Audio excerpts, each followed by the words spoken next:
Hi hello friends, இன்றைக்கி நம்ம பொருளாதாரத்தில் ஒரு 30 கொஷின் பார்க்க போகிறோம். இதுக்கு முன்னாடியே நம்ம ஒரு 30 கொஷின் பார்த்தாச்சு.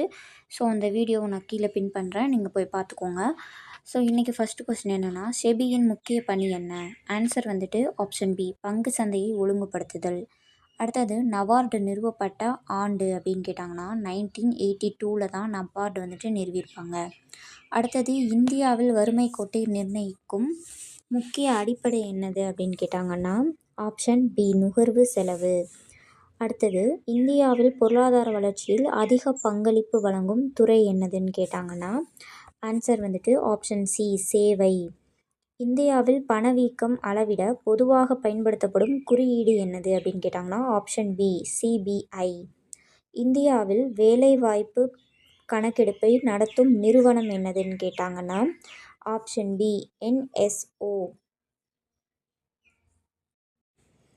அடுத்து தேசிய வருமானத்தில் அதிக பங்களிப்பு வழங்கும் துறை ஆப்ஷன் சி, சேவைத்துறை. இந்தியாவில் கருப்பு பணத்தை கட்டுப்படுத்த எந்த நடவடிக்கை எடுக்கப்பட்டது அப்படின்னு கேட்டாங்கன்னா ஆப்ஷன் பி, பண மதிப்பிழப்பு.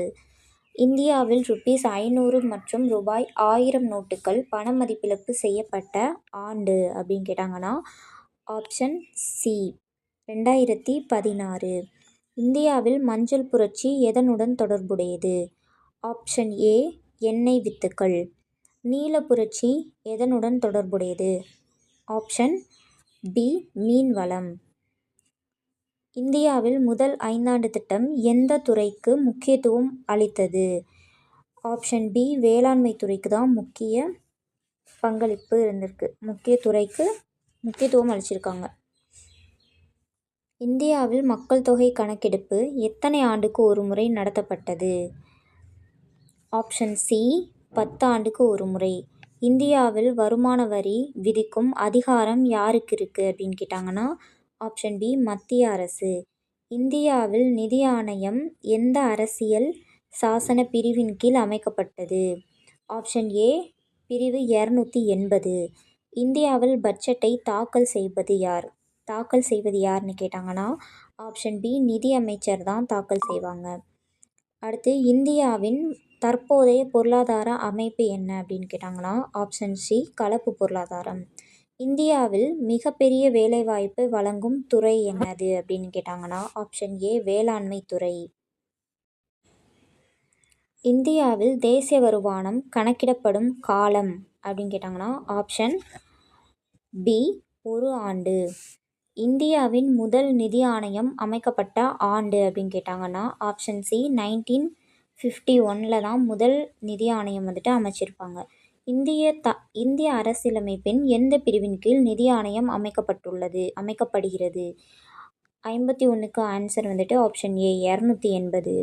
இந்தியாவில் பணவியல் கொள்கையை வகுப்பது யார்? Answer B, RBI. இந்தியாவில் நாணய வெளியீட்டு அதிகாரம் யாருக்கு உள்ளது?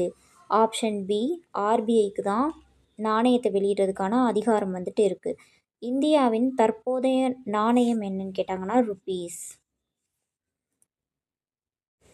இந்தியாவில் சிறு தொழில்களுக்கு நிதியுதவி வழங்கும் முக்கிய நிறுவனம் ஆன்சர் பி,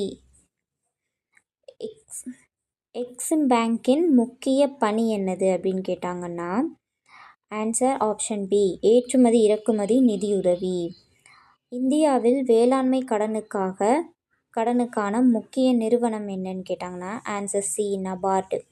இந்தியாவில் பங்குச்சந்தையை ஒழுங்குபடுத்தும் அமைப்பு என்னன்னு கேட்டாங்கன்னா ஆப்ஷன் பி, என்னது, செபி. இந்தியாவில் வாழ்க்கை காப்பீட்டை வழங்கும் பொதுத்துறை நிறுவனம் என்னன்னு கேட்டாங்கன்னா answer option B, LIC. LIC policy போட்டுக்கோங்க அப்படின்ற மாதிரிலாம் சொல்லுவாங்கள்ல, ஸோ அதுதான் வாழ்க்கை காப்பீட்டை வழங்கும் பொதுத்துறை நிறுவனம்னு சொல்கிறாங்க.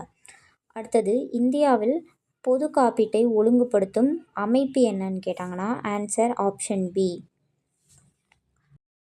ஸோ இதுக்கப்புறம் வந்துட்டு கொஸ்டின்ஸ் வந்துட்டு உங்களுக்கு பாலிட்டியில் வேணுமா இல்லை எதில் வேணும் அப்படின்றத நீங்கள் சொல்லுங்கள், நான் உங்களுக்கு வந்து போஸ்ட் பண்ணுறேன். தேங்க்யூ.